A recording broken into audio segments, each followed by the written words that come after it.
Alright guys, so Mother's Day is in a few hours and you forgot to buy your mom a gift. Boo this man! But don't worry, I'm going to show you how to make the best breakfast possible with ingredients you should already have in your kitchen. Disclaimer, this only works one time, so get your gift early next year, fellas. Let's get cooking. For the first part, you're going to need 2 large bowls, one for wet ingredients and one for dry. Let's start off with the latter. You're going to start off with 2 cups of flour.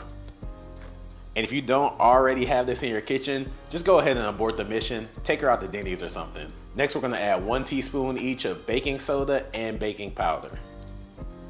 And to be completely honest, my mom probably would like it if I took her out to Denny's. They have good breakfast over there. Don't underestimate them. Baking soda, I got baking soda. Now here's the fun part. Add in 1/3 a cup of light skin sugar. Follow that up with 1/3 cup of brown sugar. You want to finish everything off with a small pinch of salt. All right, for our wet side, we're gonna start off with 2 cups of buttermilk. And I already know what you're asking. Who just has buttermilk lying around in their fridge? Let me put y'all on game. If you don't have buttermilk, you can substitute it with whole milk and a couple tablespoons of white vinegar. So we're gonna go 2 cups of whole milk. This will work in a pinch if you don't have that in your fridge. And guys, just like most things in the kitchen, if you don't have buttermilk or you don't have any vinegar on hand, just use regular milk. It's gonna all turn out good, especially with everything we're about to put in it. Next, you'll wanna get a 1/2 stick of butter. Toss in your microwave. Add in that melted butter. Give all your wet ingredients a good whisk until the eggs are nice and scrambled. Here's how I do this next part. We're gonna incorporate the dry mix into the wet mix in 2 halves. You're gonna take about half of this, get it in there, and whisk it up. That's about smooth. We're gonna add in that second half and continue to whisk. We're not looking for this to be completely smooth, but we wanna get all the big lumps out of it. You should see little air bubbles. That's a good thing. Once you get done whisking, your pancake batter should have a consistency just like this, a little thick and a little runny at the same time. You can put this on a skillet for 3 to 4 minutes each side, and you really have a good basic pancake recipe. But you already know, we gotta take it up a notch. 1 tablespoon of vanilla extract is really gonna boost that flavor. If you've been watching the channel for a while, you might already know what this is. Maple extract. This was actually one of my 3 secret ingredients that I added in my bread pudding recipe, which you can find over here. This stuff is delicious and potent, so make sure you only use about 1 teaspoon. I already know that this is a less common item that you'll see in your cabinet, but if you don't have any maple extract, just go ahead and substitute it for some nice maple syrup. Speaking of maple syrup, I have a question for y'all. Do y'all prefer real pure maple syrup, or do you kind of like the fake stuff? Because in my opinion, the Mrs. Butterworth and the, what is it, Hungry Jack, that tastes a lot better than real maple syrup. I don't know, maybe I'm just kind of messed up, but in my opinion, I'd have to say that's the best. What do y'all think? Leave it down in the comments below. Now, the cinnamon filling is honestly the easiest part of this entire recipe, so we're gonna breeze through it. Start off with the other half of butter we used earlier. What? Grab a 1/2 cup of brown sugar and get into that same bowl. A 1/4 cup of white sugar is gonna join the party as well.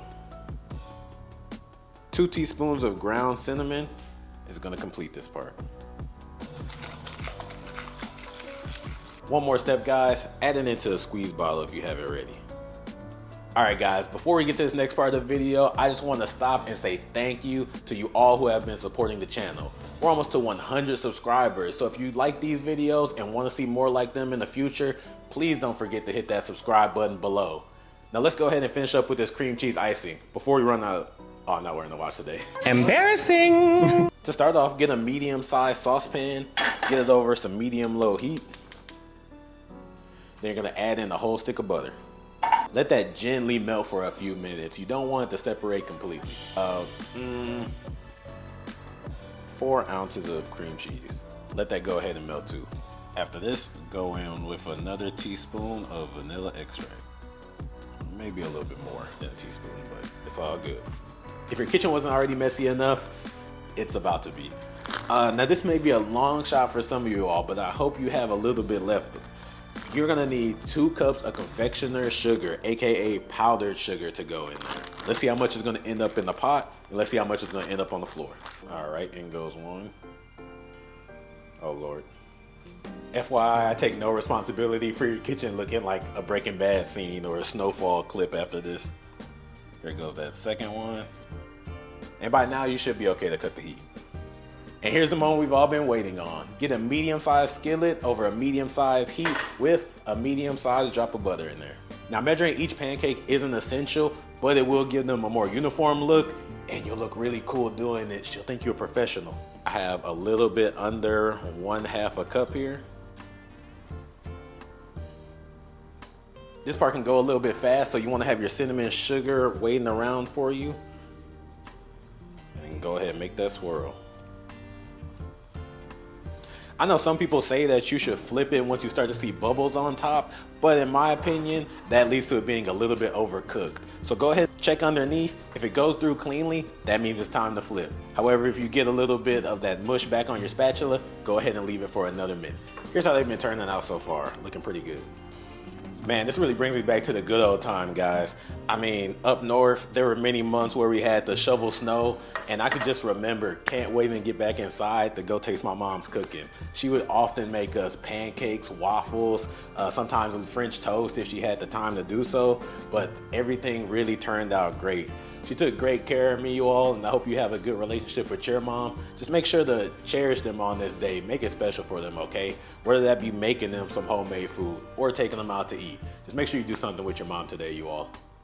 All right, hopefully this doesn't completely splatter my face full of butter, but if you're really good at it, you just take it, boom. Glad I caught that first time. So we finally made it to the end.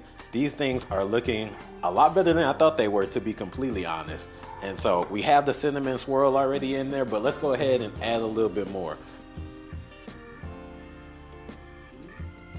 Time for the coup de grace, that cream cheese icing. And there you have it, guys. Perfect homemade cinnamon roll pancakes. Happy Mother's Day to all the mothers out there. And guys, if you enjoyed this recipe, please don't forget to leave a like and subscribe so you don't miss anything from the night.